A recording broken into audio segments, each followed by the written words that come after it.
Bonjour, je suis le professeur Elo Janissé Nkongo, un professeur agrégé des facultés de droit. Je suis docteur en droit international du pétrole, des minerais et de l'énergie.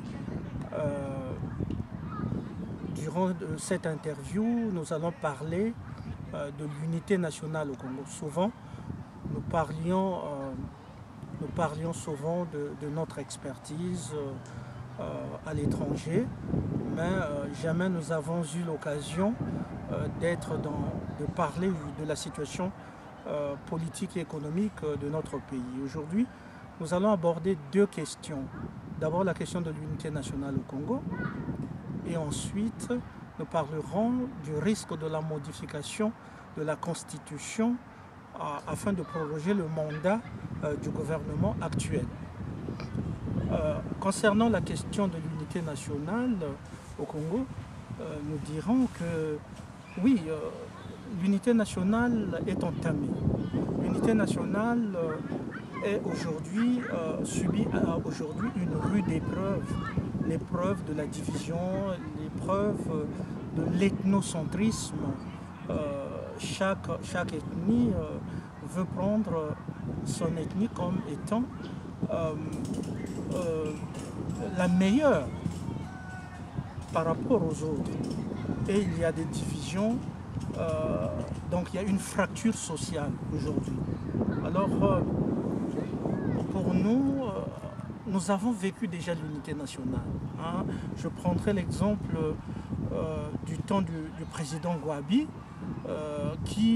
nous, on a eu la chance dans le temps du président Gouabi d'aller. Mon père était instituteur et est allé enseigner au nord. Donc, j'ai fréquenté à l'école Ombola, à Fort-Roussé en ce temps-là, et on sentait vraiment l'unité nationale, puisque nous avons côtoyé nos frères du Nord. Nous nous sommes lavés d'ailleurs, nous avons nagé dans le fleuve le Kouyou. C'est à ce titre que j'ai connu d'ailleurs la famille de l'ancien président Gouabi. Il y avait Gouabi Marien et puis Roland Gouabi. Nous l'avions dans le fleuve le Kouyou. Voilà, c'est un élément et ça nous a permis d'apprendre la langue le Kouyou. Par exemple, de parler Kouyou, malgré nos 20 ans en Occident. Mais nous avons quelques mots Kouyou, mais nous parlions cette langue magnifiquement.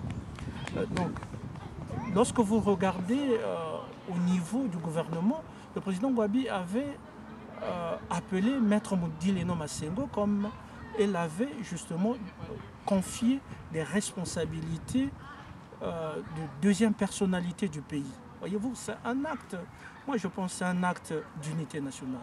Le président Gouabi lui-même avait une femme justement du Sud et il a posé des gestes qui concernent l'unité nationale.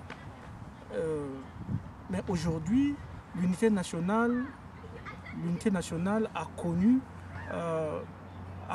justement une rude épreuve, ou est en train de connaître une rude épreuve. Comment pouvons-nous faire pour rétablir cette unité? Parce que le développement, si vraiment on veut que le Congo soit un pays émergent, il faut d'abord rebâtir l'unité nationale. Il faut réformer les institutions.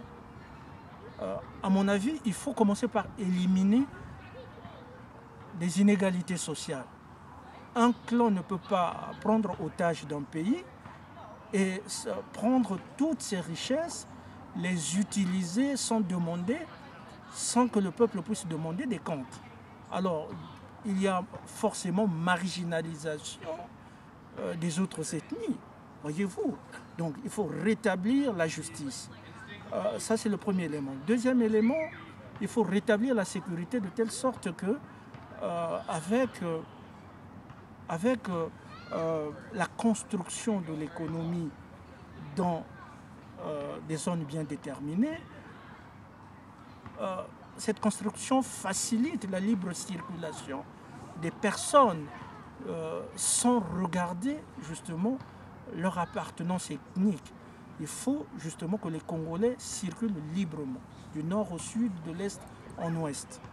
Donc la notion même de la libre circulation des Congolais et des Congolaises constitue le gage de l'unité nationale. Bon, maintenant, le reste peut être envisagé dans le cadre privé. Ceux qui veulent acheter des parcelles à Sibiti, à Mosenjo, ou ceux du nord qui veulent s'établir à Pointe-Noire, ça se fait déjà depuis longtemps. Il suffit simplement de renforcer cette capacité d'établissement. Donc voilà à peu près la question sur l'unité nationale, à mon point de vue.